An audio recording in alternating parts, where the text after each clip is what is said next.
அல்லாஹ் நம்முடைய அறிவை பார்த்து பயப்பட மாட்டான். அல்லாஹ் நம்முடைய பதவியை பார்த்து பயப்பட மாட்டான். அல்லாஹ் நம்முடைய பொருளாதாரத்தை பார்த்து பயப்பட மாட்டான். பெரிய ஒரு முதலமைச்சருங்க சிஎம் போய் அல்லாஹ் நான் நிக்கிறாரு மறுமை நாள்ல, ஒரு யார் தெரியுமா பயங்கரமான ஆளு அப்படி நல்லா பயந்துருவானா? இல்ல. பெரிய பிஎம் போய் நிக்கிறாரு, ஒரு எவ்வளவு பெரிய ஆள் தெரியுமா, ஒரு பயங்கரமான ஆளு என்று அல்லாஹ் பயந்துருவானா? வாய்ப்பே கிடையாது. அல்லாஹ் முன்னாடி எல்லாரும் சமம். அல்லாஹ் தஅததிருல் யௌம், இன்றைய தினத்தில் நீங்க சமாளிக்காதீங்க என்று அல்லாஹ் ரப்பல் ஆலமீன் அன்றைக்கு இருக்கக்கூடிய பாவிகளை பார்த்து சொல்வான் என்பதை நாம குர்ஆன்ல படிக்க முடியும். அப்போ முஸ்லிம்களாக இருக்கக்கூடிய ஏகத்துவத்தை ஏற்றுக்கொண்ட நாம் அனைவருமே ரெண்டு விஷயத்துல சரியாக இருக்க வேண்டும். கொள்கை விஷயத்துல சரியா இருக்கு, அது மேல உள்ள விஷயம். மாமோதி இணை வைக்க கூடாது, மற்ற தவறான காரியங்கள், பிதஅத்தான காரியங்கள், ஷிர்கான காரியங்களில் ஈடுபடக்கூடாது, பிதஅத்தான சபைகளில் ஈடுபடக்கூடாது. இரண்டாவது தொகுதி என்ன, அந்த காரியங்களை எல்லாம் சரியா இருந்துட்டு இதுல கோட்டை விடலாம்னு நினைச்சோம்னா அதுவும் விட முடியாது.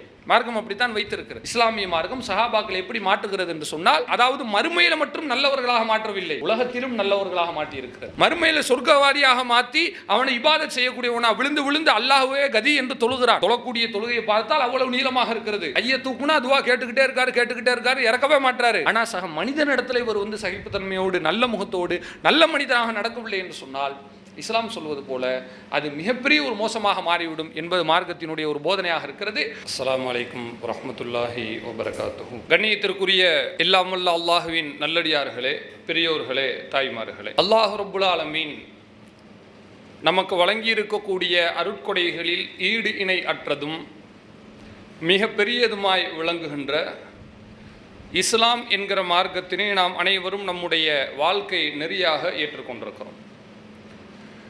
அந்த இஸ்லாத்தை சரியாக அறிந்து கொள்ள வேண்டும் என்கிற நல்ல நோக்கத்திலே ஏற்பாடு செய்யப்பட்டிருக்கிற இந்த மார்க்க விளக்க நிகழ்ச்சியில் சுய பரிசோதனை என்கிற தலைப்பு எனக்கு இங்கே வழங்கப்பட்டிருக்கிறது. பொதுவாக இந்த சுய பரிசோதனை என்பது மார்க்கம் குறித்த நம்முடைய விஷயங்களை நாம் பரிசோதித்து பார்த்து கொள்வதற்கு மட்டும்தான். ஆனால் ஒரு மனிதனுக்கு மார்க்கத்திலும் சுய பரிசோதனை அவசியம், உலக விஷயங்களிலும் சுய பரிசோதனை என்பது அவசியம்தான். உதாரணமாக எடுத்துக்கொண்டால், ஒரு பள்ளிக்கூடத்தில் படிக்கக்கூடிய மாணவன் அல்லது ஒரு நிறுவனத்தில் பணிபுரியக்கூடிய ஒரு ஊழியர், இவர்கள் தாங்கள் செய்யக்கூடிய வேலைகளை அவ்வப்போது நாம் என்னென்ன தவறுகளை செய்து கொண்டிருக்கிறோம், என்னென்ன காரியங்களை சரியாக செய்கிறோம் என்று அவர்கள் அந்தந்த நேரத்தில் ஒரு பரிசோதித்து கொண்டால் மட்டும்தான் அவர்கள் செய்கிற தவறை தானாகவே திருத்திக் கொள்ள முடியும்.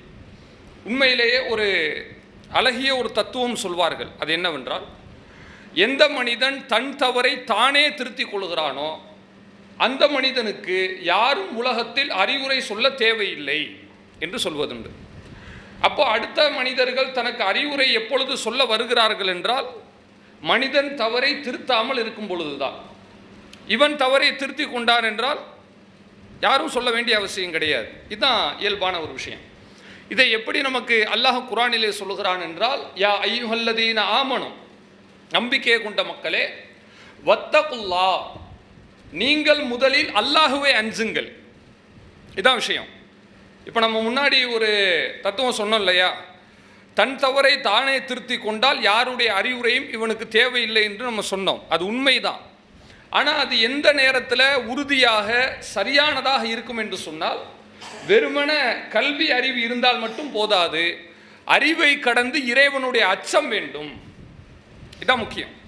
அதுக்கு தான் அல்லாஹ் என்ன சொல்றானா, வத்தகுல்லாஹ், நீங்க முதலில் அல்லாஹ்வை பயப்படுங்கள், வல் தந்துர் நப்சும் மா கத்தமத்தில் கதின், அதற்கு பிறகு நாளை மறுமைக்கு நாம் என்ன செய்திருக்கிறோம் என்று யோசித்து பாருங்கள்.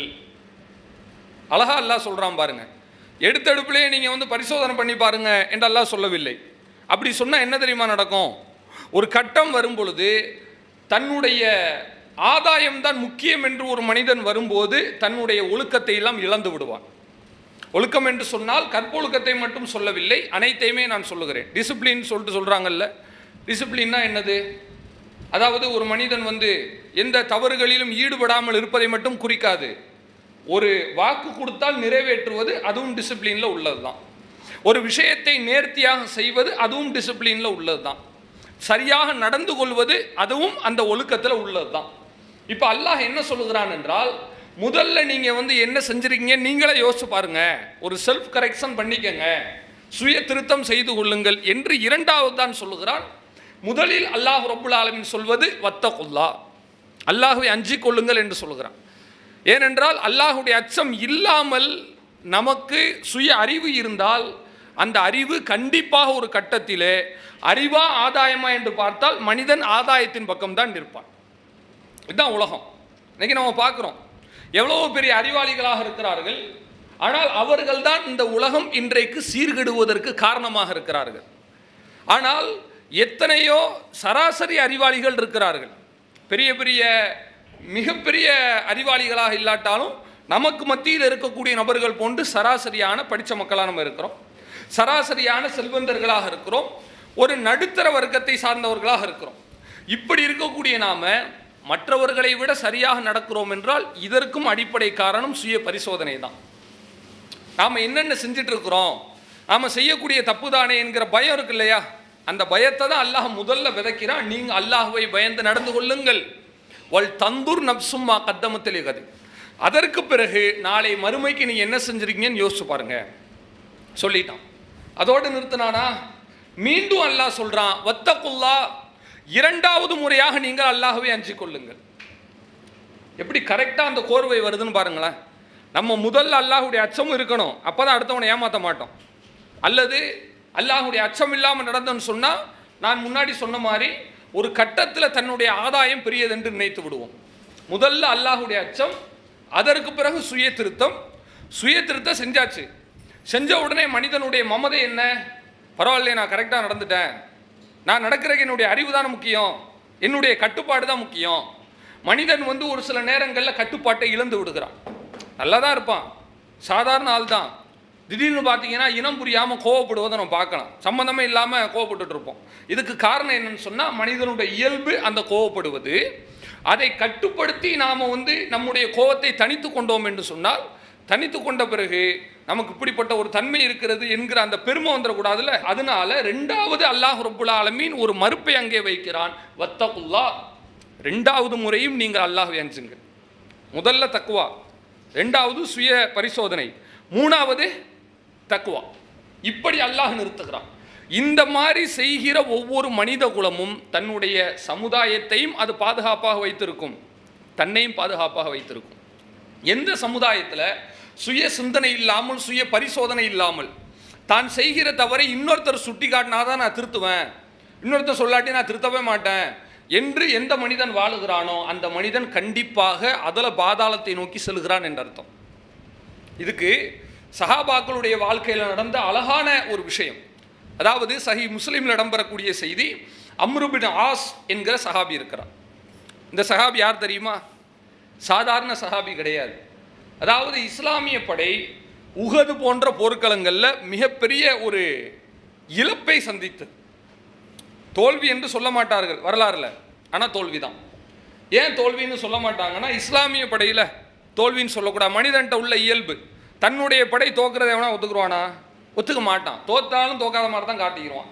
பொதுவாக வந்து இந்த உலகத்தில் உள்ள அரசியலே எப்படி இருக்குன்னு சொன்னால், அரசியல் கட்சிகளை நீங்கள் பார்க்கலாம், அவன் வந்து 40 தொகுதியிலையும் தோற்று தான் போவான், ஆனால் என்ன பண்ணுவான், நாங்கள் தான் வருவோம் என்பது போல, அதாவது தோல்வி தான் கிடைக்கும் என்று சொன்னாலும் கூட தோற்க மாட்டோம் என்பது போல காட்டிக்கொள்வார்கள். கையை இழந்தாலும் கூட சுண்டு விரல் தான் போச்சுன்ற மாதிரி காட்டிக்கிறோம். இது மனிதனுடைய இயல்பு. ஆனால் இஸ்லாமிய மார்க்கம் நமக்கு என்ன சொல்லி தருகிறது என்றால், அப்படி ஒளித்து மறைத்து நாம் எதையும் அணுக வேண்டாம், உள்ளதிலிருந்து பாடம் படிப்போம். அதுதான் சுய பரிசோதனை. அப்போது இந்த உஹதுடைய போரில் இஸ்லாமிய படைக்கு ஒரு ஏறத்தாழ தோல்வியே கிடைத்து விட்டது. சரி, இந்த தோல்வி கிடைச்சதுக்கு காரணம் யாரு? அபூஜகல் காரணம் கிடையாது. அபூஜகல் பதிரிலே போய் சேர்ந்துட்டான். பெரிய பெரிய தலைகள் எல்லாம் இல்லை, அவர்கள் எல்லாம் பதிரிலே மௌத்தாகி விட்டார்கள். யாரை வைத்து இந்த இஸ்லாமிய படையை மக்கத்து காப்பீர்கள் தோற்கடிக்கிறார்கள் என்று சொன்னால், சின்னஞ்சிறுசுகள்னு சொல்லுவாங்கல்ல, இளவட்டங்கள், இளம் வயதை சார்ந்த ஹாலித் பின் வலீது, அம்ரு பின் ஆஸ், இந்த சஹாபாக்கள் தான். இவங்க தான் போய் அவங்கள தோற்கடிச்சிட்டு வர்றாங்க.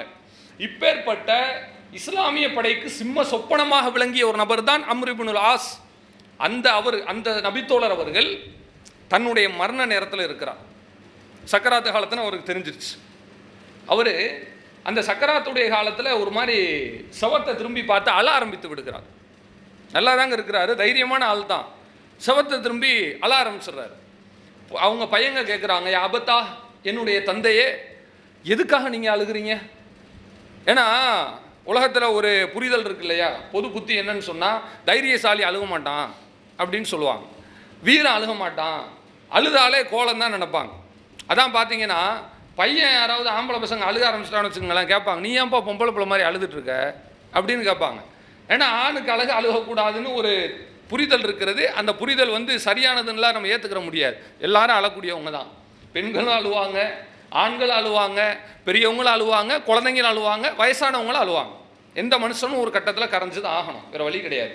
இப்போது இவங்க அழக்கூடிய நேரத்தில் ஏன் அழுகிறீங்கன்னு கேட்கும்போது அந்த மனிதர் சொல்கிறார், அதாவது நான் 3 படித்தரங்களை கடந்து வந்திருக்கிறேன். அவர் என்ன யோசிச்சு பார்க்குறாருன்னா தன்னுடைய வாழ்க்கையை திரும்பி பார்க்கிறார். மௌத்தா போகிறோம், இதுக்கு மேலே ஒன்றும் கிடையாது இல்லைங்க, இதுக்கப்புறம் வேறு என்ன காப்பாற்ற சொல்லுங்கள். நாம் மிகப்பெரிய ஒரு பொருளாதார வல்லுநராக கூட, பொருளாதாரம் படைத்தவராக கூட இருக்கலாம், மௌத்துக்கு அப்புறம் ஒன்றுமே பண்ண முடியாது. எம்ஜிஆர் மாதிரி குழியில் அடக்கும்போது அவர் வாட்சை கலட்டி போட்டதாக சொல்லுவாங்களே, அப்படி நம்முடைய வீட்டு பத்திரத்தை போட்டு அடக்கம் பண்ண போகிறாங்க? இல்லை. இல்லை நம்ம சம்பாரித்த பொருளாதாரத்தை போட்டு அடக்கம் பண்ண போகிறாங்களா? இல்லை. நம்ம படித்து வாங்கின பட்டத்தை போட்டு அடக்கம் பண்ண போகிறாங்களா? இல்லை. அல்லது ஊரில் ஒரு நல்ல மனிதர்ன்றனால இவருக்கு மாட மாளிகை கூட கோபுரம்லாம் கட்டி வைக்க போகிறாங்களா? அதெல்லாம் இல்லை. யாராக இருந்தாலும் சரி, அம்பானியாக இருந்தாலும் சரி, ஆண்டியாக இருந்தாலும் சரி, 6 அடி குழி தான். இது யதார்த்தம். இப்போ இதில் தான் அவர் புரிந்து கொண்டு அவர் பேசுகிறார், நான் வாழ்க்கையில் 3 படித்தரங்களை கடந்து வந்தேன். முதல் விஷயம் என்னன்னு சொன்னால் அது ரொம்ப கவலையாக இருக்கு. அவர் சொல்கிறாரு, அதாவது அந்த முதல் காலகட்டத்தில் முகம்மது நபி அவர்களை என்னை விட அதிகமாக வெறுத்த ஒரு மனிதன் உலகத்தில் எவனும் இருக்க முடியாது. அவர் சொல்கிறார், ரசூல்லாவை நான் வெறுத்த மாதிரி யாருமே வெறுக்க முடியாது, அவ்வளோ வெறுப்பு. எந்த அளவுக்கு தெரியுமா? முகம்மது நபி மட்டும் என்னிடத்தில் கிடைத்திருந்தார் என்று சொன்னால் ஃபகத்தல்து, அன்னைக்கே அவரை நான் கொண்டிருப்பேன். எவ்வளோ வெறியோடு இருந்திருப்பார் நீங்கள் யோசிச்சு பாருங்க. பிற்காலத்தில் இஸ்லாத்துக்கு வந்துட்டார், வந்த பின்னாடி தான் அவர் சொல்கிறாரு. சொல்கிறதுக்கே ஒரு தைரியம் வேணும்லங்க. நான் இப்படியெல்லாம் தப்பு பண்ணிட்டேன்னு ஒரு மனிதன் ஒத்துக்கிறான்னு சொன்னாலே அந்த மனிதன் திருந்தி விட்டான் என்று பொருள். எப்போ ஒரு மனுஷன் ஒத்துக்கிற மாட்டான்னு சொன்னால் திருந்தவே கூடாதுன்னு முடிவெடுத்துட்டானா கடைசி வரை ஒரு தவறை மறைக்கிறதுக்கு இன்னொரு தவறு செய்வான்.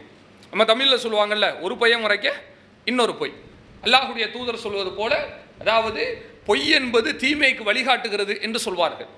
அந்த மாதிரி மனிதன் எப்பொழுது தவறை மறைக்க பழகி கொள்கிறானோ, அல்லது தவறை சரி கட்ட, இல்லை நான் செஞ்சது சரிதான் என்று தன்னுடைய பேச்சு திறமையினாலோ அல்லது தன்னுடைய ஒரு அசாத்திய தைரியத்தினாலோ அவன் கொண்டு வர நினைத்தானே, ஆனால் கண்டிப்பாக அது அவனுக்கே எதிராகத்தான் போய் முடியும், அடுத்தவனுக்கு எதிராக போய் முடியாது.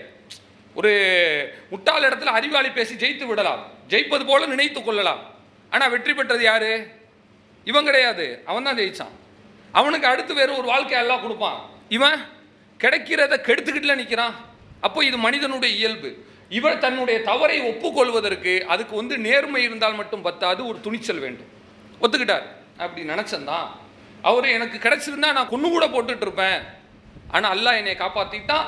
ஃபலவ் முத்துவலா தில்கலஹால், அதே நிலையில் நான் வஃபாத் ஆயிருந்தேன்னு சொன்னால் நான் நரகவாசியாக மாறி இருப்பேன். ஒரு முஸ்லீம் இந்த வார்த்தையை சொல்லவே மாட்டான். நம்மள யாராவது அந்த வார்த்தையை சொல்கிற கூட பயப்படுவோம். அதாவது நீங்கள் இதெல்லாம் செய்யாதீங்க நரகத்துக்கு போயிடுவீங்கன்னு சொன்னால் வயசான ஆட்கள்லாம் அதை நவுது பில்லாஹி அஸ்தோபிர்லா அஸ்தோபிர்லா அப்படிம்பாங்க. ஏன்னு சொன்னால் நரகம்னா இயல்பாகவே முஸ்லீம்களுக்கு ஒரு பயம் இருக்குல்லங்க. முஸ்லீம்களுக்கு இயல்பாகவே நரகம் என்று சொன்னால் பயம் இருக்கிறது, அதில் ஒரு ஒவ்வாமை இருக்கிறது. அவர் தன்னை குறித்து சொல்லுகிறார், நான் அப்படியே மூத்தா பெருந்தால் நரகவாதியாக மாறி இருப்பேன், ஆனால் அல்லாஹ் என்னை காப்பாற்றி விட்டான். அடுத்த நிலையில் அல்லாஹ் எனக்கு இஸ்லாத்தை கொடுத்தான். இஸ்லாத்தை கொடுத்திருக்கும் போது நான் முகமது நபி ஸல்லல்லாஹு அலைஹி வஸல்லம் அவர்களிடம் நிற்கிறேன்.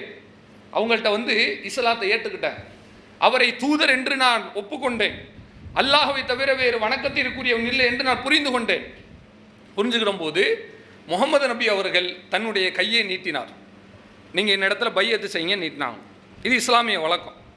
இன்னைக்கு பொருந்தாது. அன்றைக்கு ஒரு இஸ்லாமிய தளபதி என்கிற அடிப்படையிலும் இறை தூதர் என்கிற அடிப்படையிலும் இஸ்லாத்துக்கு வர்ற ஆண்கள்கிட்ட ரசூல்லா கையில் அவங்க உடன்படிக்கை பையத் வாங்கி கொள்வார்கள். இப்படி வாங்கிட்டு இருக்கும்போது ரசூல்லா கையை நீட்டுறாங்க. அம்ரு பின் ஆஸ் கையை வைக்கணும்ல, இவர் வைக்க மாட்டுறார். இப்போ கபல்து எதி, என் கையை நான் மடக்கிக்கிட்டேன் அப்படின்னு சொல்கிறார். ஏன் மடக்குனாருன்னு தெரியுங்களா? கையை மடக்கிட்டு அவர் வந்து ஒரு டிமாண்ட் வைக்கிறார். முகமது நபி அவர்களே, அல்லாஹுடைய தூதரே, நான் உங்கள் இடத்துல பையத்தை எடுத்துக்கிறேன், இஸ்லாத்துக்கு வந்துட்டேன், உங்கள் சொல் பேச்சை நான் கேட்குறேன், ஆனால் எனக்கு ஒரு கண்டிஷன். என்ன கண்டிஷன் சொன்னால், நான் எவ்வளவோ தீமைகளை செய்திருக்கிறேன், அந்த தீமைகளை அல்லாஹ் மன்னிப்பானா கேட்குறான். கேட்கும்போது அல்லாஹுடைய தூதர் அவர்கள் உலகத்திலேயே யாருக்கும் ஒரு சந்தோஷம் தர முடியாது என்று சொல்லுகிற அளவிற்கு இந்த சஹாபிக்கு சந்தோஷம் தருகிற ஒரு பதிலை சொல்கிறார்கள். அதாவது எப்படின்னா, திக்கு தசை தெரியாமல் நிற்கிற ஒருத்தனுக்கு சரியான வழியை காட்டி, இது உனக்கு நல்ல வேலை கிடைத்திருக்கிறது. ஒரு ஆள் அங்கேருந்து ஊர்லேருந்து வந்திருக்கிறாரு, நம்பி வந்த வேலை கிடைக்கல, கூட்டு வந்த ஆள் வந்து ஏமாற்றிட்டான்.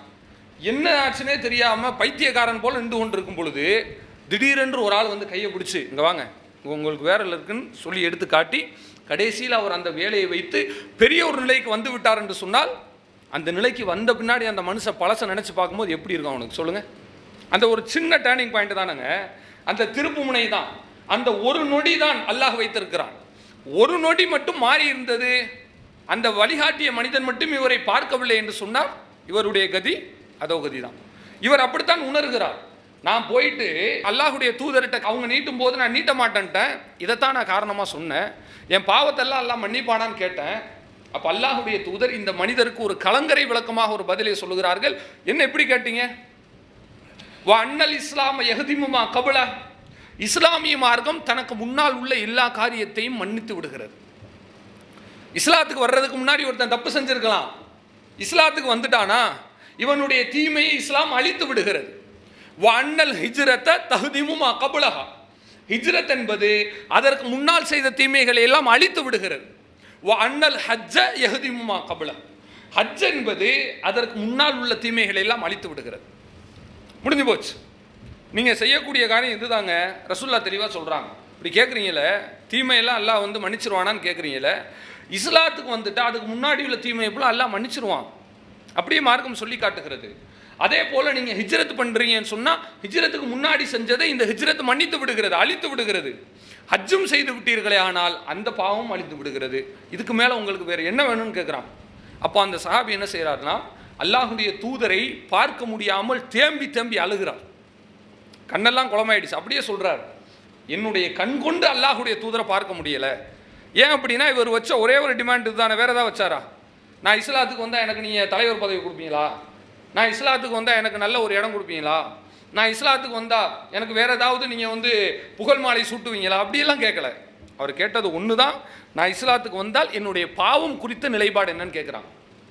ரசூலுல்லாஹ் சொல்லிட்டாங்க, இதுதானே இஸ்லாத்துக்கு வந்துட்டு உங்களுடைய பாவங்கள் மன்னிக்கப்படும் சொன்ன உடனே அவர் தேம்பி தேம்பி அழுது, அவர் ரசூலுல்லாஹ் வந்து என்னால் பார்க்கக்கூட முடியலை, இந்த நிலையில் அல்லாஹ் என்னை வைத்திருக்கிறான், இப்பொழுது நான் மரணம் அடையும் பொழுது கண்டிப்பாக நான் சொர்க்கவாசியாக தான் மாறுவேன் என்று எனக்கு மிகப்பெரிய ஒரு ஆதரவு இருக்கிறது என்று அவர் சொல்லக்கூடிய செய்தியை நம்ம பார்க்குறோம்.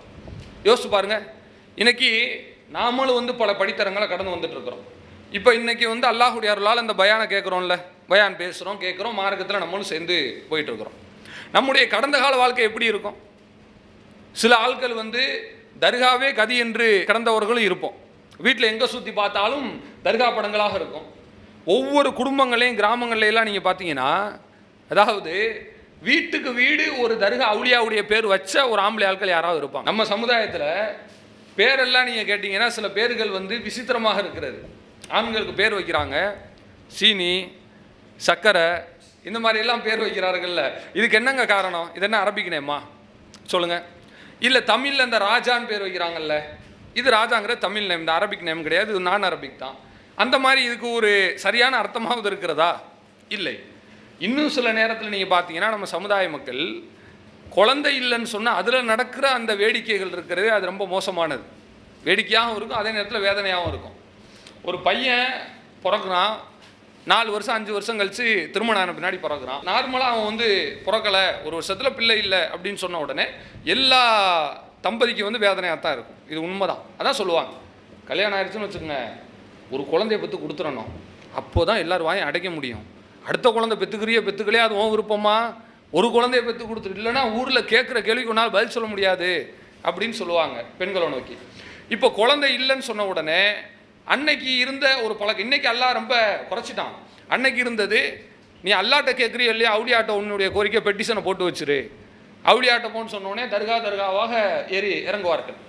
அப்போது ஒரு தர்காவாக டிரான்ஸ்ஃபர் ஆகி போகும்போது கடைசியில் காட்டுப்பாவ பள்ளியாசல் அப்படின்னு சொல்லிட்டு புதுக்கோட்டை கிட்ட ஒரு தர்கா இருக்கிறது. அந்த தர்காவுக்கு போகும்போது பையன் பிறந்துட்டான். இப்போ பிறந்ததுக்கு யார் காரணம்? அல்லாஹ் காரணம் இல்லை, அவுளியா தான் காரணம்.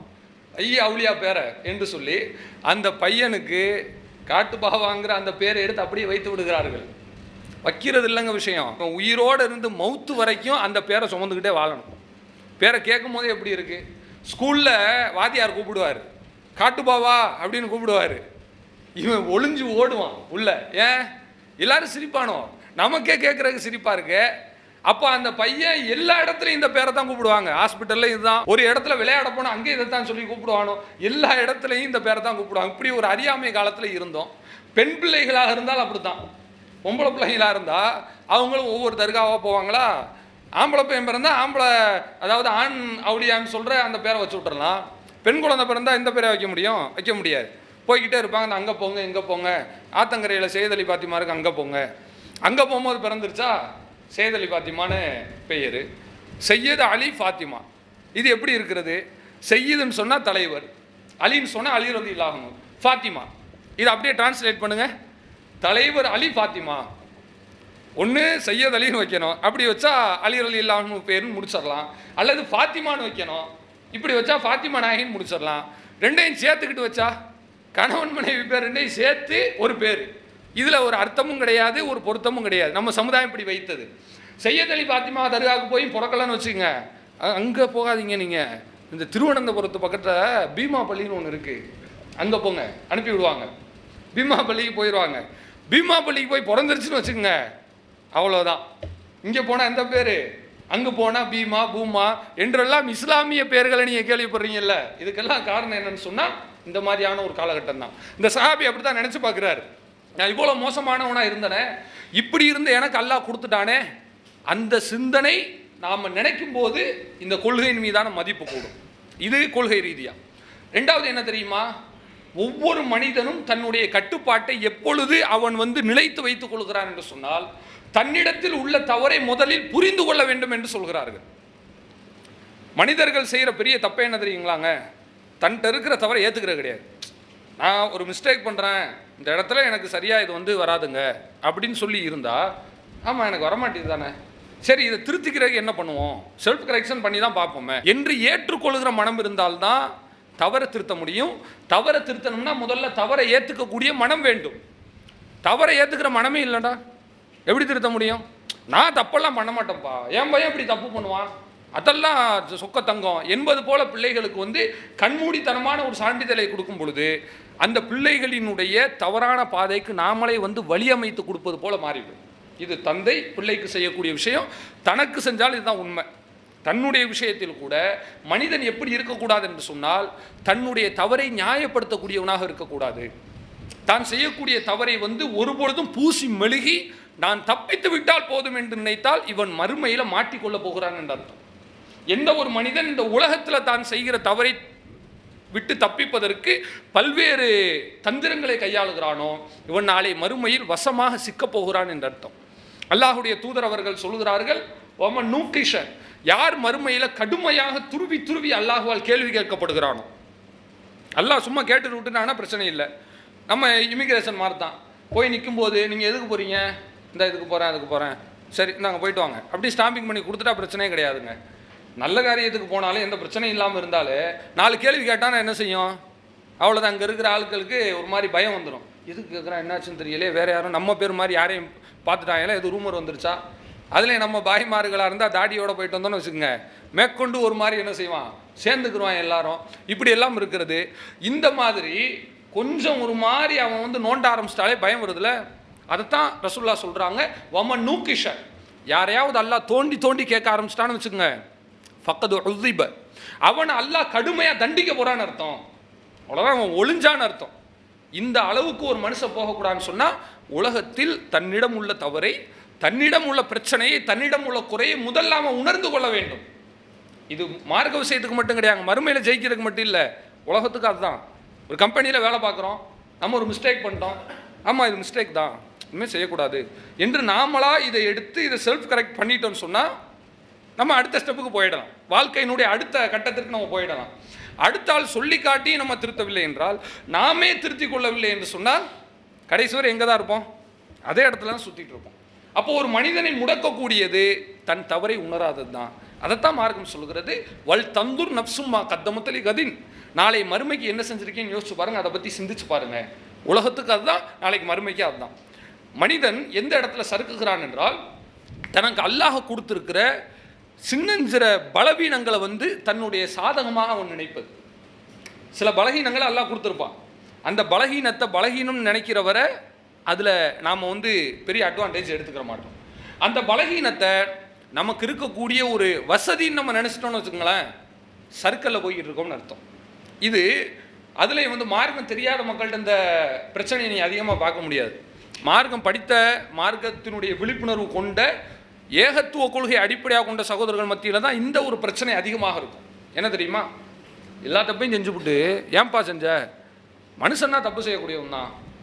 இந்த டைலாக் கேட்டிருக்கீங்களா? இது எல்லா இடங்கள்லையும் என்ன செய்யலாம், இந்த டைலாகை கேட்கலாம். இதுவே முதல்ல தப்பான கருத்து. மனுஷன் தப்பு செய்யக்கூடியவன் தான் என்பது சரிதாங்க. அதுக்காக எல்லா தப்பையும் செஞ்சுவிட்டு, செய்கிற தப்பையெல்லாம் செஞ்சுட்டு மனுஷன் தப்பு செய்யக்கூடியவன்டான்றதை ஒரு சேஃப்டி கார்டாக எடுத்துக்கிட்டோம்னு சொன்னால் இது எப்படி சரியாக இருக்கும்? யோசிச்சு பாருங்கள். மனிதன் தப்பு செய்யக்கூடியவன் தான், மாட்டு கருத்து அல்ல. அதாவது ஒவ்வொரு ஆதமுடைய மகனும் லைலி வன்னஹார், இரவிலும் பகலிலும் அவன் பாவம் செய்து கொண்டே இருக்கிறான் என்று தூதர் சொல்கிறார்கள். அதில் மாட்டு கருத்து இல்லை. மனிதன்னா என்ன அர்த்தம் தெரியுமா? தப்பு செய்யக்கூடிய மனுஷன் தான். தான் செய்த தவறை நினைத்து திருந்தக்கூடியவனும் மனிதன் தான். தப்பை செஞ்சுவிட்டு தப்பிக்கிறதுக்காக மனுஷன் சொல்கிறான்னு வச்சுங்களேன், இவன் மனிதன்றதை தனக்கு சாதகமாக பயன்படுத்திக்கிறான்னு அர்த்தம். இதுக்கு அழகிய எடுத்துக்காட்டு மூசா அலைஹிஸ்ஸலாம். அற்புதமான எடுத்துக்காட்டு. ஒரு மனுஷன் தவறு செய்யக்கூடியவன் தான். அதுக்கு எப்படி நம்ம டெஃபினேஷன் எப்படி கொடுக்கறது, வரைவிலக்கணம் எப்படி நம்ம ப்ராக்டிக்கலாக நம்ம எப்படி ஒரு ஆளை வச்சு சொல்கிறதுனா, நீங்கள் தாராளமாக என்ன செய்யலாம், மூசா அலைஹிஸ்ஸலாத்தை பார்க்கலாம். அவங்க என்ன செய்கிறாங்க, அல்லாஹ் இடத்துல கேட்குறாங்க, இறைவா அரிணி, உன்னை எனக்கு நீ காட்டு, அந்துரு இலைக், நான் உன்னை பார்க்கணும் கேட்குறாங்க. கேட்கும்போது நல்லதுக்கு தானே கேட்குறாங்க. அல்லாஹ் பார்க்கணும் எல்லாத்துக்கும் ஆசை தானுங்க. யாருக்காவது ஆசை இல்லாமல் இருக்கா? எல்லாருக்கும் ஆசை. எல்லா முஸ்லீமாக பிறந்த எல்லாத்துக்கும் அல்லாஹ் பார்க்கணும்னு ஆசை தான். சில ஆட்கள் சின்ன வயசுலான அல்லாஹ் பார்த்தன்லாம் சொல்லுவாங்க. எப்படின்னா, எங்கேயாவது தூரத்தில் போயிட்டு இருக்கும்போது பள்ளியாசலில் நைட்டு 1 மணி 2 மணிக்கு வந்துட்டான்னு வச்சுக்கோங்களேன், வெள்ளேர்னு ஏதாவது உருவம் இருக்கும், லைட் எரியுன்னு வச்சுக்கோங்களேன் ஓரத்தில், உனக்கு பார்த்தோன்னே நான் அல்லாஹ் பார்த்துட்டேன் அப்படின்லாம் என்ன செய்வாங்க, சொல்லுவார்கள். அதை ஒரு பெருமையாக சந்தோஷமாலாம் பேசுவாங்க. ஏன்னா அல்லாஹ்வை பார்க்கணுன்னு எல்லாத்துக்கும் ஆசை தான். மூசா அலைஹிஸ்ஸலாம் மனிதன் அடிப்படையில் கேட்டுட்டாங்க. கேட்கும்போது அதுக்கு அல்லாஹ் அழகிய ஒரு பதிலை சொன்னான். என்ன பதிலை சொன்னான்? லன்தராணி, உங்களால் என்னை பார்க்கவே முடியாது, நீங்கள் என்னை பார்க்கவே முடியாது. நீங்கள் என்னை பார்க்க வேண்டும் என்று சொன்னால் உங்களுக்கு ஒரு செய்தியை நான் சொல்கிறேன். என்னுடைய ஒளியை நான் அந்த மலைக்கு அனுப்புகிறேன். ஃபைனிஸ்தகர்ர மகானஹு, அதனுடைய இடத்தில் அது உடையாமல் இருந்து விட்டது என்று சொன்னால் ஃபஸௌஃப தராணி, தாராளமாக நீங்கள் என்னை பார்க்கலாம். அல்லாஹ் சொல்கிறான். அந்த ஒளியை அல்லாஹ் அந்த மலைக்கு கொடுக்கிறான். கொடுக்கும் பொழுது என்ன நடந்தது என்று சொன்னால், ஜஅலஹு தக்கா, அந்த மலை சுக்குநூறாக உடைந்து சிதறிவிட்டது. அல்லாஹ்வை பார்க்கணும்னு கேட்டாங்கல்ல, அல்லாஹ் என்ன சொன்னா, என்ன உங்களால் பார்க்க முடியாது, என்னுடைய ஒளியை அல்லாஹ் மலையில் ஏறி நிற்கலை. நல்லா புரிஞ்சுக்கணும். மொத்த எடையும் தூக்கி மலை மேலே வைக்கலைங்க. அல்லாஹினுடைய அந்த ஒளியில் சின்ன பகுதியை தான் பர்டிகுலராக அந்த மலை மேலே மட்டும் படுற மாதிரி. மலைக்கு பக்கத்தில் தான் மூசா நபி நிற்கிறாங்க. மூசா நபி மேலே படலை. எது மேலே மட்டும் படுகிறது? மலையின் மீது மட்டும். அந்த மலையின் மீது பட்ட உடனே மலை சுக்குநூறாக உடைந்து சிதறுகிறது. சிதறினா என்ன நடக்குது தெரியுமா? மூசா அலைஹிஸ்ஸலாம் அவங்க அப்படியே மயக்கம் போட்டு கீழே விழுந்துடுறாங்க. டமார் டுமார்னு ஒரு சத்தம், கீழே விழுந்துடுறாங்க. விழுகிறதுலேருந்து அல்லாஹ் என்ன செய்தியை சொல்கிறான் தெரியுமா? என்ன நீங்கள் பார்க்கன்னு கேட்குறீங்களே, என்னுடைய எடையை மலையே தாங்க முடியலைன்னு சொன்னால் இவங்க மயக்கப்பட்டு கீழே விழுந்துடுறாங்க. சத்தம் கேட்ட உடனே நிறைய நீங்கள் பார்க்கலாம், பாம்பு பிளாஸ்ட்லாம் நடக்குதுல, சம்மந்தம் இல்லாமல் ஒருத்தன் செத்து போவான். அதாவது பில்டிங்லேயும் இருக்க மாட்டான், இவன் அந்த இதில் சம்மந்தப்படவும் மாட்டான், ரோட்டில் நடந்து போயிட்டு இருப்பான், டமார்னு ஒரு வெடி வெடிக்கும். அந்த சவுண்டு டெசிபிள் தாங்குற அந்த லெவலை கடந்த உடனே காதில் உள்ள ஜவ்வெல்லாம் கிழிஞ்சு ஒரு மாதிரி ஆகி அதோடய அவன் என்ன செஞ்சிருவான், வழி தாழ முடியாமல் இறந்து போயிடுவான். இது மனித இயல்பு. கட்டத்துக்கு மீறி அவன் தாங்க முடியாத சத்தமோ அல்லது தாங்க முடியாத உணர்வோ இருந்ததுன்னு சொன்னால் ஜனாசா தான். இப்போ அல்லாஹ் மூசா அலைஹிஸ்ஸலாம் அவங்கள காப்பாற்றிட்டான் மயக்கத்தோட. இவங்க மயக்கி விழுந்தவங்க ஃபலம்மா அஃபாக் எழுந்திருக்கிறாங்க. எழுந்திருத்து சொல்கிறாங்க, கால இன்னி இறைவா, நான் உன்னிடத்தில் தௌபா செய்து விடுகிறேன், தயவு செஞ்சு இப்படிலாம் நான் கேட்க மாட்டேன். துபுத்து இலைக், உன்னிடத்துல நான் தௌபா செய்கிறேன். வ அன அவ்வலுல் முஸ்லிமீன், உனக்கு கட்டுப்படக்கூடியவர்களில் முதல் நபராக நான் ஆகிவிடுகிறேன். மூசா நபி சொல்றாங்க. இப்படி தெரியாம மூசா நபி கேட்டாங்கல்ல, கேட்டது அல்லாஹ் ரப்புல் ஆலமீன் என்னால் உங்களை, அதாவது உங்களால் என்னை பார்க்க முடியாதுன்ற தெளிவாக சொல்லிட்டான். இருந்தும் அவங்க கேட்டுட்டாங்க. மனித பிழையாக நடந்து விட்டது. மனிதன் என்கிற அடிப்படையில் இப்படி கேட்கக்கூடாத விஷயத்தை கேட்டுட்டாங்க. அதுக்கு பிறகு மூசா நபி அவர்கள் தன்னுடைய வாழ்க்கையில் ஒரு இடத்துலையாவது அல்லாஹ்வை பார்க்கணும்னு கேட்டாங்களா? யோசிச்சு பாருங்க. எங்கேயாவது போய் கேட்டதா வரலாறு இருக்கிறதா? இந்த சம்பவத்துக்கு முன்னாடி 2வது தடவை மீண்டும் கேட்டாங்க, அப்படி எங்கேயாவது இருக்கிறதா? அல்லாஹ்விடத்தில் உரையாடினாங்க. கடைசி காலகட்டத்தில் ஃபிரௌன் விரட்டிக்கிட்டு வர்றான். விரட்டிக்கிட்டு வரும்போது கூட அல்லாஹ் கட்டளை இடுகிறான், அந்நிதுரி பி அசாக்கல் பஹர், உங்களுடைய கைத்தடியை வச்சு கடல்ல அடிங்க என்று சொல்லுகிறான். அடிக்கிறாங்க. அடிச்சா பாதை வருகிறது. அல்லாஹ் தான் ஆர்டர் போடுறான், இவங்க தான் செய்கிறாங்க. அப்படி ஆர்டர் போடும்போது கூட அந்த சொல்கிற ஆர்டரை ஒபே பண்ணுறாங்களே ஒழிய, ஒரே ஒரு தடவை உன்னை நான் திரும்பி பார்த்துக்கிறேன் அப்படின்னு சத்தம் வர்ற பகுதியை பார்த்து திரும்பினாங்களா? இல்லை. இதுதான் மனித பிழை. மனிதன் என்கிற அடிப்படையில் தவறு செய்வதுனா என்னன்னு சொன்னால், ஒரு தவறை செய்து விட்டோம் என்றால் அடுத்து அந்த தவறை திருத்தி வாழ பழகிக்கொள்ள வேண்டும். மீண்டும் மீண்டும் தவறை செய்துவிட்டு செய்கிற நேரங்கள் எல்லாம் மனிதன் பிழை செய்யக்கூடியவன், மனிதன் தவறு செய்யக்கூடியவன் என்று சொன்னால் இது திருந்துவதற்கான வழிமுறை கிடையாது. அந்த தவறில் நீடிப்பதற்குண்டான ஒரு வழிமுறை தான். இது கண்டிப்பாக சுய பரிசோதனையில் அடங்கவே அடங்காது. இதை நம்ம புரிஞ்சுக்கணும். அப்போ மூசா நபி அவர்கள் மனித பிழை செய்தார்கள். எப்படி? ஒரு தடவை கேட்டாங்க, தௌபா செஞ்சாங்க, மீண்டும் கேட்கல. இதுதான் சரியானது. இந்த மாதிரி நம்முடைய வாழ்க்கையில் நம்ம இருக்கிறோமா? இதான் கேள்வி. சுய பரிசோதனை செய்து கொள்வது முதல் படி, அம்ருபின் ஆஸ் போல. அப்படி செய்த அந்த பரிசோதனையை சரியாக நம்ம நிறைவேற்றுகிறோமா என்பது 2வது படி. அப்படி நிறைவேற்றுகிறோமா என்பதற்கு மூசா நபி அழகிய எடுத்துக்காட்டு. அது மட்டும் இல்லாமல் நீங்கள் பார்க்கலாம், அதாவது அல்லாஹுடைய தூதர் காலகட்டத்துக்கு பின்னால் ஒரு மனிதர் உமர் ரலியல்லாஹு அன்ஹு, அவங்களுடைய வாழ்க்கையில் நடந்த சம்பவம் இருக்குல்லங்க, அது இஸ்லாம்னா என்னன்னு அப்படியே நமக்கு படம் பிடித்தான் போல காட்டுகிறது. எப்படி தெரியுமா? அல்லாஹ் குர்ஆன்ல சொல்றான், ஹுவல்லதி பஅத ஃபில் உம்மீயீன ரசூலம் மின்ஹும், இந்த முகமது நபி அவர்களை அல்லாஹ் ரப்புல் ஆலமீன் ஒரு படிப்பறிவில்லாத சமுதாயத்திலிருந்து தூதராக அனுப்பியிருக்கிறான். அன்றைக்கு இருந்த அரபுகள் எப்படிப்பட்டவங்க? படிப்பறிவில்லாத. அதை ரசூல்லாவே சொல்றாங்க. இது இழிவு கிடையாது. ரசூல்லாவே என்ன சொல்றாங்கன்னா, நஹ்னு உம்மத்துன் உம்மியத்துன், நாம் உம்மி சமுதாயம் தான். உம்மினா என்ன தெரியுங்களா? எழுத படிக்க தெரியாதவர்கள் என்பது மொழிபெயர்ப்பு, சரிதான். நேரடியான அர்த்தம் என்ன தெரியுமா? உம்முன்னு சொன்னால் அம்மா, உம்மி என்று சொன்னால் தாயை சார்ந்தது. மிஸ்ரின்னு சொல்கிறோம், சூதானின்னு சொல்கிறோம், சவுதி அப்படின்னு சொல்கிறோம், இப்படி ஒமானின்னு சொல்கிறோம்ல, இது மாதிரி உள்ளதான் உம்மி. தாயை சார்ந்ததுன்னா என்னது? தாயை நம்பியே யார் இருப்பா? வயசான ஆள் இருப்பாங்களா, குழந்தை இருப்பாங்களா? குழந்தை, கை குழந்தை என்ன செய்யும்? அம்மா விட்டு 10 நிமிஷம் இருக்கு. அப்போது உம்மி என்று சொன்னால் அதுக்கு நேரடி அர்த்தம் என்னன்னு சொன்னால் தாயை சார்ந்தது என்று பொருள். தாயை சார்ந்த ஒரு குழந்தைக்கு எழுத தெரியுமா? படிக்க தெரியுமா? எழுத படிக்க வேண்டாம், விவரம் தெரியுமா? முதல்ல இந்த இடத்துல இதை செய்யலாம் செய்யக்கூடாதுன்னு தெரியுமா? இப்போ நம்ம கரெக்டாக சாப்பிட்டுட்டு இருக்கிறோம். ஒரு 6 மாத பிள்ளைய கொண்டு வந்து விட்டியன்னு வைங்க, இருக்கிற எல்லாத்தையும் ஒரு வழியாக்கிட்டு போயிடும். இதை எடுத்து அங்கே போடும், அதை எடுத்து இங்கே போடும். இதுதான் குழந்தைக்கு அழகு. அதே மாதிரி ஒரு மனிதன் இந்த இடத்துல இதை செய்யக்கூடாதுன்னு அவன் புரிஞ்சு வச்சுட்டு இருப்பான். ஆனால் குழந்தைக்கு அது தெரியாது. அப்போது ஒரு சமுதாயமே எப்படி இருக்கிறது என்று சொன்னால், ஒரு விபரம் இல்லாதவர்களாக, ஒரு கட்டுப்பாடு இல்லாதவர்களாக, ஒரு மனிதத்தன்மையிலிருந்து விலகியவர்களாக இருக்கிறார்கள். அப்படிப்பட்ட எந்த விதமான விவரமும் இல்லாத, இது படிப்பறிவு இல்லாதது மட்டும் அர்த்தம் கிடையாது, ஒட்டுமொத்தமாக எந்த விதமான ஒரு சென்ஸும் இல்லாதவர்களாக அன்றைக்கு ஒரு சமுதாயத்தை நம்ம பார்க்க முடிந்தது. அதைத்தான் நாகரிகமாக ரசூலா எப்படி சொல்கிறாங்கன்னா, உம்மியத்துன், நாம் உம்மி சமுதாயம், படிப்பறிவு இல்லாதவங்க. வலா நக்துப், நமக்கு எழுதவும் தெரியாது. வலா நஹ்சு, கணக்கு வழக்கும் தெரியாது. அந்த அளவுக்கு நம்ம இருக்கிறோம் என்று ரசூல்லாவே தன்னுடைய சமுதாயத்தை அவர்கள் சொல்லியிருக்கிறார்கள். அந்த சமுதாயத்துக்கு அல்லாஹ் அனுப்புகிறான். அனுப்பி என்ன செய்கிறான் தெரியுமா? இதுதான் முக்கியம்.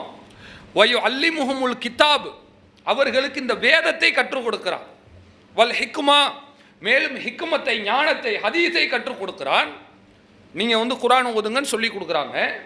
அதே போல் நீங்கள் ஹதீஸை படிச்சுங்கன்னு சொல்லி கொடுக்குறாங்க. இதுதான் அவங்களுடைய பணி. இதோட நிப்பாட்ட வேண்டியதானே?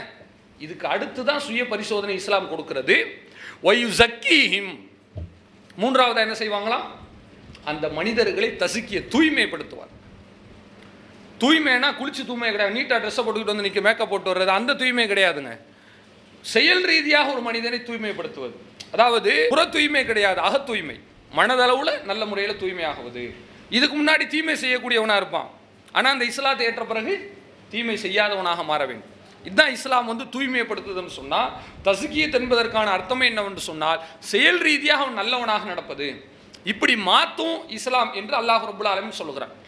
இது சாதாரணமான ஒரு விஷயம் கிடையாதுங்க. இன்னைக்கு ஒரு சாதாரண கண் கொண்டு ஒரு தெளிந்த சிந்தனையோடு ஒரு விஷயத்தை நம்ம புரிய கடமைப்பட்டு இருக்கிறோம். இன்னைக்கு இருக்கிற அரபு தேசம் இருக்குல்லங்க, இந்த அரபு தேசம்தான் வேர்ல்டில் இருக்கிற எல்லா கண்ட்ரிகள்லையும் கிரைம் ரேட் ரொம்ப ரொம்ப குறைச்சலான ஒரு பகுதின்னு சொன்னால் அரபு நாடு தான். இதை நம்ம மறுக்க முடியுமா? எவனாக இருந்தாலும் ஏற்றுக்கிட்டு தான் ஆகணும், வேறு வழியே கிடையாது. அதாவது அமெரிக்க பாராளுமன்றத்தில் நீங்கள் எல்லாம் காட்டு மிராண்டி சட்டத்தை வச்சுட்டு இருக்கிறீங்க, நீங்கள் எல்லாம் ரொம்ப பேக்வேர்டாக இருக்கிறீங்க, பின்னடைவாக இருக்கிறீங்க, நாங்கள் தான் ரொம்ப ஃபார்வேர்டாக இருக்கிறோன்னு பெருமை பேசி கொண்டிருந்தார்கள். அப்போது இந்த அரபு உலகத்தில் இருந்த ஒரு மன்னர் தான் எடுத்து போடுகிறார், எங்களை பார்த்து நீ பிற்போக்குவாதின்னு சொல்கிறியா, வச்சுக்குவோம், உன்னுடைய நாட்டில் ஒரு வருஷத்துக்கு எத்தனை குற்றம் நடந்திருக்கு நீ காட்டு.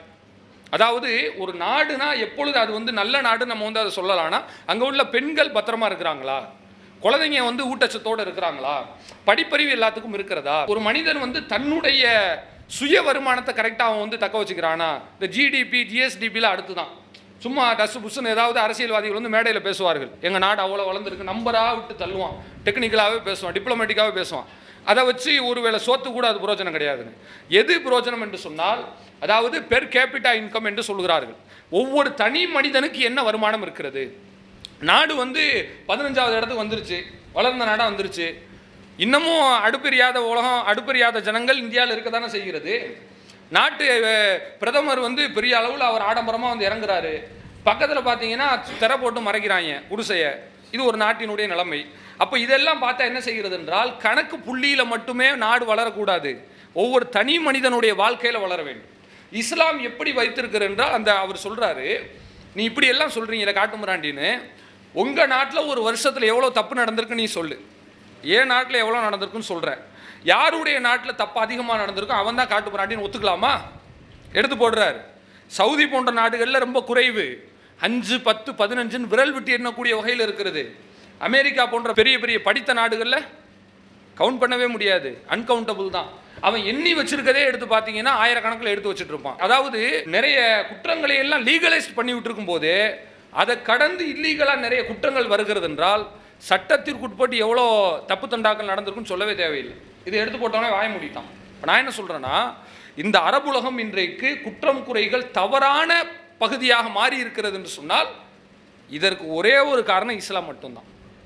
அந்த இஸ்லாம் கொடுத்துருக்கிற சுய பரிசோதனை மட்டும்தான், இஸ்லாம் கொடுத்துருக்கிற அந்த கடிவாளம் மட்டும்தான். இது இல்லைன்னா அரபுலகம் எப்படி இருக்கும் தெரியுமா? யோசிச்சு பாருங்க. இந்த இஸ்லாம் மட்டும் வரவில்லை என்று சொன்னால், இந்த அரபுலகத்தினுடைய திசை வழிபோக்கே மாறி போயிருக்கும். உலகத்திலேயே அரபுகள் மாறி வேற காட்டு மிராண்டியை பார்க்கவே முடியாது இஸ்லாம் இல்லைன்னு சொன்னான். இன்னைக்கு எவ்வளோ ஓரளவுக்கு நல்லா நடக்கிறான், மற்றவனுக்கு எவ்வளோ பரவாயில்லப்பாங்க அப்படின்னு சொல்கிற அளவில் நடக்கிறானா இல்லையா? இங்கும் பாவிகள் இருப்பாங்க, இங்கவும் தப்பு செய்யக்கூடியவங்க இருப்பாங்க. 100% நம்ம சுத்த சூஃபிகள்லாம் சொல்ல முடியாதுங்க. மனிதன் தவறு செய்யக்கூடிய ஆட்கள் எல்லா பகுதியிலும் இருக்க தான் செய்வான். ஆனால் அளவைத்தான் நம்ம பார்க்க முடியும். இப்பேற்பட்ட நாசகரமான ஒரு காலகட்டத்திலையும் கூட தப்பித்து பிழைத்தார் போல இந்த உலகம் வாழ்ந்து கொண்டிருக்கிறது என்றால் இதற்கு இஸ்லாம் தான் காரணம். அதை இஸ்லாம் எப்படி அல்லாஹ் காரணம் சொல்றானா, ஒய் ஜக்கீஹிம், அவர்களை இந்த முகமது நபி தூய்மைப்படுத்துவார். எப்படி தூய்மைப்படுத்துறாரு தெரியுமா? ஷிர்க்ல இருந்து மட்டும் தூய்மைப்படுத்தலைங்க, குணநலன்கள் ரீதியாகவும் தூய்மைப்படுத்துகிறார். கொள்கை ரீதியாக மட்டும் ஒரு மனிதனை நல்லவனாக இஸ்லாம் மாற்றவில்லை, குண ரீதியாகவும் நல்லவனாக மாற்றுகிறது. இது ரொம்ப முக்கியம். சில நேரத்தில் மனிதர்கள்ட்ட உள்ள பலகீனம் கொள்கையில் மாறிடுவான். தர்காவுக்கு போக மாட்டார், வரதட்சணை திருமணத்துக்கு போக மாட்டார், எல்லாமே கரெக்டாக ஸ்ட்ரெயிட் ஃபார்வர்டாக இருப்பார். ஊரே திரண்டு நின்னால் இவரை மாற்ற முடியாது, இவ்வளோ தூரம் கரெக்டாக இருப்பாப்புல. ஆனால் கொள்கை குணம் என்று வந்துவிட்டது என்று சொன்னால், கொள்கையில் சரியாக இருக்கிற மனுஷன் குணத்தில் பெல்ட்டி அடிக்கிற பார்க்கலாம், எல்லாத்துலேயும் சரியாக இருப்பார். ஆனால் கோவக்காரராக தான் இருப்பார். எதுக்கு எடுத்தாலும் கோவப்படுவாங்க பார்த்துருக்கீங்களா? சில ஆளுக்கு எதுக்கு எடுத்தாலும் கோவப்படுவார். ஏன் எதுக்கு எடுத்தாலும் கோவப்பட்டால் தான் என்னை 4 பேர் மதிப்பாங்க அப்படின்னு சொல்லிட்டு வர போகிறதுக்கெல்லாம் கோவப்பட்டு கொண்டிருப்பார்கள். அப்படி இருக்கக்கூடாதுங்கிறது தான் இஸ்லாம் காட்டுகிறது. நம்முடைய தனிப்பட்ட வாழ்க்கை விஷயத்தில் தலையிடுவது இஸ்லாம் மட்டும்தான். இன்றைக்கி உலகத்தில் நீங்கள் பார்த்தீங்கன்னா எந்த ஒரு மனுஷனும் இன்னொரு மனிதனுடைய அந்தரங்க வாழ்க்கையில் தலையிடக்கூடாது என்பது ஒரு புரிதல். யார்கிட்டையும் போய் மூக்க நுழைக்காதீங்க அப்படின்னு சொல்லுவாங்க. ஆனால் இஸ்லாம் மூக்க நுழைக்குது. ஏன் இஸ்லாம் மூக்க நுழைக்குது? இஸ்லாம் மட்டும் மூக்க நுழைக்கலன்னு சொன்னால் மனுஷன் நல்லவனாக இருக்க மாட்டான். அதானங்க உண்மை. படித்தவன் தவறு செய்கிறான், பெரிய பெரிய பணக்காரன் தவறு செய்கிறான், பெரிய இடத்துல இருக்கக்கூடிய கார்ப்பரேட்டு ஒரு சராசரி பணக்காரனை நசுக்கிறான், அவனை வந்து கொலை செய்கிறான், எவ்வளவோ காரியங்கள் செய்கிறானே. இப்படி செய்கிறதுல நம்ம என்ன புரிஞ்சுக்கிறோம்? அவனுடைய பணம் அவனுக்கு புத்தியை கொடுக்கல, அவனுடைய கல்வி அவனுக்கு புத்தியை கொடுக்கல. அதே போல் மார்க்கத்தை தெரிந்திருக்கக்கூடியவர்களும் தவறு செய்கிறார்கள். அப்படின்னா என்ன புரிஞ்சுக்கிறோம்? இவன் படித்த படிப்பு இவனுக்கு வந்து சரியான ஒரு பாடத்தை கொடுக்கல. அப்போ இது அனைத்தையும் கடந்து பாடத்தை கொடுப்பது எதுவென்று சொன்னால் இந்த இஸ்லாம் தான். அதனால தான் இஸ்லாம் என்ன செய்யுது? நம்முடைய வாழ்க்கையில் இன்டீரியராக இருக்கக்கூடிய எல்லா விஷயத்திலும் மூக்கை நுழைக்க வேண்டும். நுழைச்சு என்ன சொல்லுதுன்னா, நம்ம ஒவ்வொருத்தரும் நம்முடைய கொள்கையை மாற்றிக்கொள்வது மட்டும் போதாது, அது வேணும் தான், குணநலன்கள் ரீதியாகவும் நம்முடைய மாற்றத்தை கொண்டு வர வேண்டும். அதுக்கு பேர் தான் தஸ்கியத்துன்றது. அல்லிமுஹமுல் கிதாப், வேதத்தை கற்றுக் கொடுத்தான், வல் ஹிக்மா, ஞானத்தை கற்றுக் கொடுத்தான். இது கொள்கைக்கு போதுமே. அல்லாஹ் தான், வேறு கடவுள் கிடையாது, முகமது நபி மட்டும்தான் தூதர், வேறு யாரையும் தூதரை ஏற்றுக்கொள்ளக்கூடாது, இது வந்துங்க உங்களுக்கு மேலோட்டமான கொள்கை. இது மட்டும் விட்டுட்டு போயிருந்தா சரி. ஆனால் அல்லாஹ் என்ன சொல்கிறான்? அதோடு நிப்பாட்ட மாட்டாங்க, உங்களை தூய்மைப்படுத்துவாங்க. அன்னைக்கு சமுதாயத்தை எவ்வளோ தூய்மைப்படுத்தினாங்க. மது குடிச்சிக்கிட்டு இருந்த சமுதாயத்தை 2-3 கட்டளைகளில் தூக்கி கீழே ஊற்ற வச்சாங்க. ஒருத்தர் அடித்து சாப்பிட்டுக்கிட்டு இருந்தாங்க. யாரையும் தொடக்கூடாது. வட்டி தொழிலையே தன்னுடைய முழு தொழிலாக செய்து கொண்டிருந்தார்கள். அதை ஒரு நிமிஷத்தில் அல்லாஹுடைய தூதர் ஒழிச்சு காட்டினாங்க. இப்படி குணரீதியாகவும் செயல் ரீதியாகவும் எவ்வளோ மாற்றம் செய்தார்கள் இல்லையா? அதுக்கு ஒரு அழகிய எடுத்துக்காட்ட நீங்கள் பார்க்கலாம். உமர் ரலியல்லாஹு அன்ஹு அவர்களுடைய வாழ்க்கை. அவங்க ஆட்சி தலைவராக இருக்கிறார்கள். அவங்களுடைய ஆட்சி காலகட்டத்தில் மதீனால ஹுர்ரு என்கிற ஒரு மனிதர் இருக்கிறார். இவர் பேர் ஹுர்ருங்க. இவர் மதீனால உள்ள மனிதர். இவர் உமர் அவங்களுக்கு வந்து ரொம்ப க்ளோஸான ஆள். அவங்களுடைய ஷூரா கமிட்டி, அதாவது அந்த ஆலோசனை குழு இருக்குதுல்ல, அதுலேயும் ஒரு மெம்பராக இருக்கிறாங்க. இவங்க இருக்கும்போது இவருடைய சொந்தக்காரர் வந்து உயைனா என்கிற மனிதர், அவர் வெளியூர்லேருந்து இங்கே வர்றாங்க. வந்து தன்னுடைய சொந்தக்காரர் ஹுர்ருட்ட இந்த உயைனா தங்கி இருக்கிறார். தங்கி இருக்கும்போது அவர்கிட்ட ஒரு சின்ன ஒரு ரிக்வஸ்ட் மட்டும் வைக்கிறார். என்னுடைய சகோதரரை, எனக்காக வேண்டி உமர் இடத்துல ஒரு சின்ன கோரிக்கை மட்டும் நீங்கள் வச்சு கொடுங்க. என்ன கோரிக்கை? அவரை நான் பார்த்து பேசணும், அனுமதி மட்டும் வாங்கி கொடுங்க. உங்களுக்கு அவர் இடத்துல நல்ல ஒரு பழக்கம் இருக்குது, ரொம்ப வேண்டப்பட்ட ஆள் அப்படின்னு சொல்லி ஒரு சின்னதாக கோரிக்கை வைக்கிறார். ஹுர்ரும் என்ன செய்கிறாங்க? சரி, ஓகே, உங்களுக்கு என்ன இவரை மீட் பண்ணணும் அவ்வளோதானே, நான் அவர்கிட்ட வந்து அப்பாயின்மெண்ட் வாங்கி தரேன் வாங்கன்னு சொல்லி கூப்பிட்டு போயிட்டார். கூப்பிட்டு போய் உமர் அவங்கள்ட்ட கேட்டால் உமர் அவங்கள அனுமதி கொடுத்துட்டாங்க. அனுமதி கொடுத்த பின்னாடி தான் நடக்கிற சம்பவம். ஒரு போறாருங்க, இந்த வந்திருக்கக்கூடிய உயைனா என்பவர் போய் நின்று கொண்டு அங்கே என்ன சொல்கிறார் தெரியுமா? அதாவது, உமர் அவர்களே, நீங்கள் உங்களுடைய ஆட்சியில் கரெக்டாக நடக்கலை போய் சொல்கிறார். யாரிடத்துல?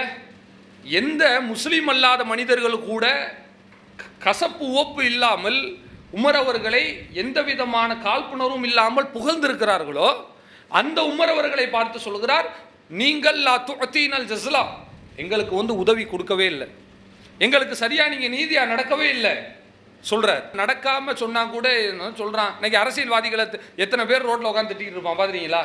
அதாவது ஏதாவது அநியாயம் செஞ்சால் ரோட்டில் டீ கடையில் உட்காந்து அம்புட்டு திட்டுவான். அந்த கட்சிக்காரர் கேட்டுக்கிட்டு தான் இருப்பார். கேட்டுக்கிட்டு இருந்தால் என்ன செய்வார்?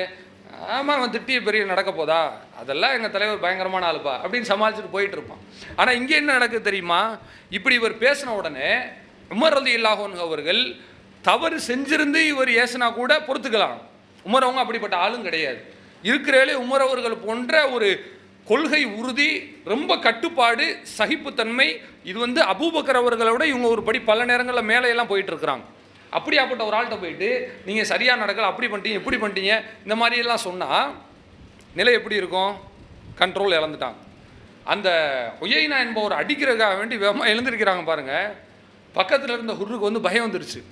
அல்லாஹூ, ஒரு கூட்டு வந்து நிப்பாட்டினா அவர் என்ன இப்படி பேசிக்கிட்டு இருக்கிறாரு?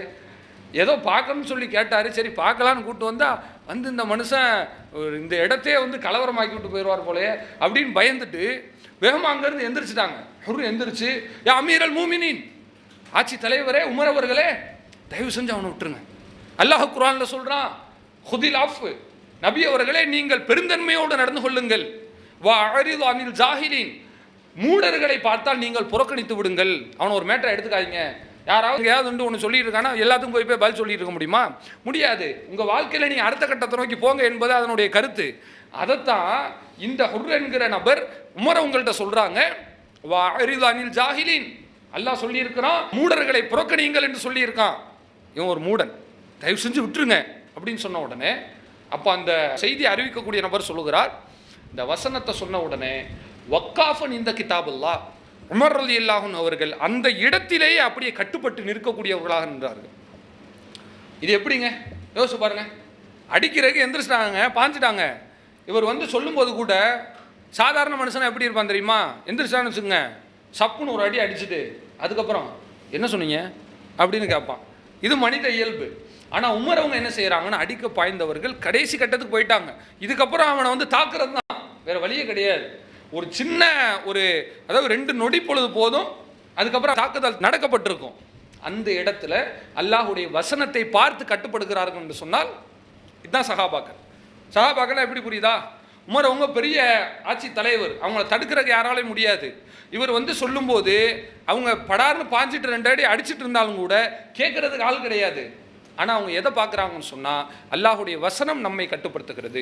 அப்போ ஒரு மனிதன் எப்படி இருக்கான்னு தெரியுமா? யாரும் என்னை தடுக்கிறதுக்கு ஆள் இல்லை என்பதை தனக்கு சாதகமாக பயன்படுத்தி கொண்டு தவறு செய்து விடாமல் அல்லாஹ் ரப்புல் ஆலமீன் என்னை கேட்பதற்கு தயாராக இருக்கிறான். நான் வந்து கோவப்பட்டு அடிச்சிட்டேன்னா யாரும் ஒன்றும் பண்ண முடியாது, எல்லாரும் எனக்கு கீழே கட்டுப்பட்டு அமைதியாக தான் இருக்கணும். ஆனால் அல்லாஹ் இடத்துல நாம் போய் அப்படி இருக்க முடியாது. அல்லாஹ் சொல்கிற மாதிரி வன்துமுல் ஃபுக்கரா இலல்லாஹ், நீங்கள் அனைவருமே அல்லாஹுக்கு முன்னால் சமம் தான், அனைவருமே அல்லாஹுக்கு முன்னாடி ஃபக்கீர் சாக்கள் தான், அனைவருமே அல்லாஹுக்கு முன்னாடி ஏழைகள் தான் என்று குர்ஆன் சொல்கிறது. அல்லாஹ் நம்முடைய அறிவை பார்த்து பயப்பட மாட்டான், அல்லாஹ் நம்முடைய பொறுப்பை பதவியை பார்த்து பயப்பட மாட்டான், அல்லாஹ் நம்முடைய பொருளாதாரத்தை பார்த்து பயப்பட மாட்டான். பெரிய ஒரு முதலமைச்சருங்க சிஎம் போய் அல்லாஹ் நான் நிற்கிறாரு மறுமை நாளில், ஒரு யார் தெரியுமா பயங்கரமான ஆள் அப்படி நல்லா பயந்துருவானா? இல்லை. பெரிய பிஎம் போய் நிற்கிறாரு, ஒரு எவ்வளோ பெரிய ஆள் தெரியுமா, ஒரு பயங்கரமான ஆள் என்று அல்லாஹ் பயந்துருவானா? வாய்ப்பே கிடையாது. அல்லாஹ் முன்னாடி எல்லாரும் சமந்தான். அல்லா தஅததிருல்யௌம், இன்றைய தினத்தில் நீங்கள் சமாளிக்காதீங்க என்று அல்லாஹ் ரப்புல் ஆலமீன் அன்றைக்கு இருக்கக்கூடிய பாவிகளை பார்த்து காஃபிர்களை பார்த்து சொல்வான் என்பதை நாம் குர்ஆனில் படிக்க முடிகிறது. அப்போ முஸ்லீம்களாக இருக்கக்கூடிய ஏகத்துவத்தை ஏற்றுக்கொண்ட நாம் அனைவருமே 2 விஷயத்தில் சரியாக இருக்க வேண்டும். 2 தொகுதி இருக்கிறது. ஒரு தொகுதி என்னவென்று சொன்னால் கொள்கை விஷயத்தில் சரியாக இருக்கும். அது மேலே உள்ள விஷயங்கள், மாம வந்து இணை வைக்கக்கூடாது, அதே போல் மற்ற தவறான காரியங்கள், பிதத்தான காரியங்கள், ஷிர்கான காரியங்களில் ஈடுபடக்கூடாது, பிதத்தான சபைகளில் ஈடுபடக்கூடாது. அது ஒரு தொகுதி. 2வது தொகுதி என்ன? அந்த காரியங்களையெல்லாம் சரியாக இருந்துட்டு இதில் கோட்டை விடலாம்னு நினச்சோம்னா அதுவும் விட முடியாது. மார்க்கம் அப்படித்தான் வைத்திருக்கிறது. இஸ்லாமிய மார்க்கம் சஹாபாக்களை எப்படி மாற்றுகிறது என்று சொன்னால், அவர்களை வந்து கொள்கை அளவில், அதாவது மறுமையில் மட்டும் நல்லவர்களாக மாற்றவில்லை, உலகத்திலும் நல்லவர்களாக மாற்றி இருக்கிறது. மறுமையில் சொர்க்கவாதியாக மாற்றி அவனை இபாதத் செய்யக்கூடியவனா விழுந்து விழுந்து அல்லாஹ்வே கதி என்று தொழுகிறான். தொழக்கூடிய தொழுகையை பார்த்தால் அவ்வளவு நீளமாக இருக்கிறது.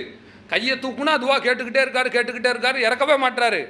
ஆனால் சக மனிதனிடத்தில் இவர் வந்து சகிப்புத்தன்மையோடு நல்ல முகத்தோடு நல்ல மனிதனாக நடக்கவில்லை என்று சொன்னால், இஸ்லாம் சொல்வது போல அது மிகப்பெரிய ஒரு மோசமாக மாறிவிடும் என்பது மார்க்கத்தினுடைய ஒரு போதனையாக இருக்கிறது. எனவே நாம் கொள்கையிலும் மார்க்க விஷயத்திலும் சரியாக இருப்பது போல குணநலன்கள் சார்ந்தும் நம்முடைய தனிப்பட்ட வாழ்க்கை சார்ந்தும், அதாவது பிரைவசியை, நம்முடைய தனிப்பட்ட வாழ்க்கையை யார் வந்து எட்டி பார்க்க முடியாது, எட்டி பார்க்கக்கூடாது என்பது தான் முன்னாடி சொன்ன மாதிரி தான். ஆனால் இஸ்லாம் அதையும் மீறி மூக்கை நுழைத்து தலையீடு செய்கிறது என்றால் இதுக்கு காரணம், உன்னுடைய தனிப்பட்ட வாழ்க்கையில் நான் தான் தலையிடுவேன், இஸ்லாம் தான் தலையிடும், நான் தலையிட்டால் தான் நீ நல்லா இருப்ப, இல்லைனா உன்னுடைய நாசத்திற்கு நீயே வழிவகுத்துக் கொள்வாய் என்பதை இஸ்லாம் நமக்கு பாடர் பாடமாக சொல்லி இருக்கிறது. எனவே நாம் எந்தெந்த நேரங்களில் எல்லாம் தவறு செய்யக்கூடிய வாய்ப்பை ஷைத்தான் ஏற்படுத்தி கொடுக்குறானோ அந்தந்த நேரம் அனைத்திலுமே நமக்கு வாய்ப்பு கிடைத்து விட்டது என்று பார்க்காமல் அல்லாஹ் நம்மை பார்த்து கொண்டிருக்கிறான். இதான் உண்மையான அல்லாஹுடைய அச்சம். உண்மையான அல்லாஹுடைய அச்சம்னா என்னங்க? 100 பேர் இருக்கும்போது நல்லவனாக நடக்கிறது கிடையாது, யாருமே இல்லாமல் இருக்கும்போதும் நல்லவனாக நான் நடப்பேன். ஒரு தகப்பனார் இருக்கிறாரு, வீட்டில் பையன் இருக்கிறான், அவர் இருக்கும்போது பார்த்தீங்கன்னா இருக்கிற இடம் தெரியாமல் இருக்கான், அப்படியே வாழை சுருட்டிக்கிட்டு அமைதியின் மறு வடிவமாக மாறிட்டான். வெளியே போகிற டியூட்டி கிளம்புன உடனே அட்டகாசம் தாங்கலை, வீட்டில் அம்மா என்ன சொன்னாலும் கேட்க மாட்டான், அதை எடுத்து போட்டு உடைக்கிறான், இது வேண்டாம் அது வேண்டாம் இது வேண்டாம், சொல் பேச்சை கேட்க மாட்டான்னு வச்சுங்களேன். இவன் வந்து உண்மையிலே பயப்படுறான்னு அர்த்தம் கிடையாது, நடிக்கிறான், ஆக்டிங் கொடுக்குறான்னு அர்த்தம்.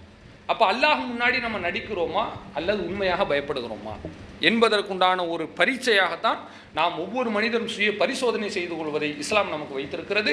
எனவே ஒவ்வொரு மனிதனும், அது கணவனாக இருந்தாலும் சரி, மனைவியாக இருந்தாலும் சரி, தகப்பனாக இருந்தாலும் சரி, பிள்ளையாக இருந்தாலும் சரி, அனைத்து நபர்களுமே தங்களுடைய வாழ்க்கை குறித்து நாம தான் அல்லாஹ்விடத்தில் போய் பதில் சொல்லணும். நமக்கு வந்து நம்ம வாப்பா நிற்க மாட்டாங்க, நமக்கு வந்து நம்ம பையன் நிற்க மாட்டார். அல்லாஹுடைய குர்ஆன் வசனம் இருக்கிறது, மன் அமில சாலிஹன், நீங்கள் அமல் செய்தீர்கள் என்று சொன்னால் ஃபலினப்சி, அது அவருக்குரியது. ஒமன் அசா, ஒரு மனிதன் தீமை செய்து கொண்டான் என்றால் ஃபலைஹா, அது அவனுக்கு எதிரானது. அழகா சொல்லிட்டாங்கல்ல, அவங்கவுங்க குழிக்கு அவங்க தான் பதில் சொல்லி ஆகணும். இது நம்ம சகஜமாக தமிழில் சொல்லுவோம். அதைத்தான் அல்லாஹ் ரப்புல் ஆலமீன் வசனமாக சொல்லுகிறான். நீங்கள் நன்மை செய்தால் உங்களுக்கானது, நீங்கள் தீமை செய்தால் அது உங்களுக்கு எதிரானது. இது எல்லா மனுஷனுக்கானது தான். அந்த ஒரு பயத்தை நமக்குள் வைத்துக்கொண்டு ஷைத்தானிய சிந்தனைகள், ஷைத்தானிய தூண்டுதல்கள் எப்பொழுதெல்லாம் நம்மை ஒன்றி வருகிறதோ அந்த நேரத்தில் நாம் கடைபிடிக்க வேண்டிய ஒரே ஒரு பாதுகாப்பு வளையம் என்பது இந்த அல்லாஹினுடைய அச்சத்தை தவிர, சுய பரிசோதனையை தவிர, அல்லாஹ் நமக்கு கொடுத்திருக்கக்கூடிய இந்த கொள்கை மாற்றத்தை கடந்து குண நலன்கள் மாற்றம். இதை தவிர அல்லாஹ் சொல்வது போல ஜக்கீஹிம், அவர்களை அல்லாஹ் ரப்புல் ஆலமீன் தூய்மைப்படுத்துவான் என்று சொன்னார்களே, அந்த ஒரு விஷயத்தை தவிர வேறு எதாலும் செய்ய முடியாது. இந்த இஸ்லாத்தை அல்லாஹ் கொடுத்திருப்பது நமக்கு நாம் செய்கிற ஒவ்வொரு தவறுகளிலிருந்தும் நம்மை இழுத்து பிடித்து நிறுத்தக்கூடிய ஒரு மூக்கணங்கயிறாக, ஒரு கடிவாளமாக தான் அல்லாஹ் கொடுத்திருக்கிறான் என்பதை கவனத்தில் கொண்டு எதை கேட்டோமோ அதன்படி அமல் செய்யக்கூடிய ஒரு நன்மக்களாக அல்லாஹ் ரப்புல் ஆலமீன் நம் அனைவரையும் ஆக்கி அருள் புரிவானாக. வாஹிரு தாவானா அனில் அல்ஹம்துலில்லாஹி ரப்பில் ஆலமீன். இஸ்லாம் மற்றும் சமுதாய செய்திகளை அறிந்து கொள்ள தமிழ்நாடு தௌஹீத் ஜமாஅத் யூடியூப் பக்கத்தை உடனடியாக சப்ஸ்கிரைப் செய்து கொள்ளுங்கள். மேலும் பெல் பட்டனையும் கிளிக் செய்து கொள்ளுங்கள்.